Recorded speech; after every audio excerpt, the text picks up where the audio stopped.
Hey, it's Tally, and today I'm going to walk you through the simple process of searching for your customer. Directing your attention to the upper left of the Bravo dashboard, you will see there are multiple different fields to search for a customer.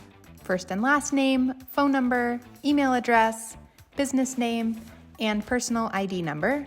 This is commonly used for the last 4 digits of a phone number, but you can reserve it for whatever you prefer. Alternatively, your barcode scanner doubles as an ID scanner in most states.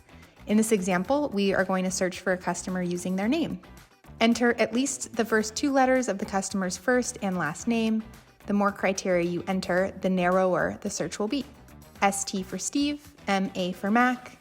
And if there is more than one customer with the same name, confirm the address, phone number, or birth date to ensure that you select the correct customer. To perform a transaction with this customer, choose Select to be taken to the transaction screen. If you want to view the customer's profile, choose View. That's it.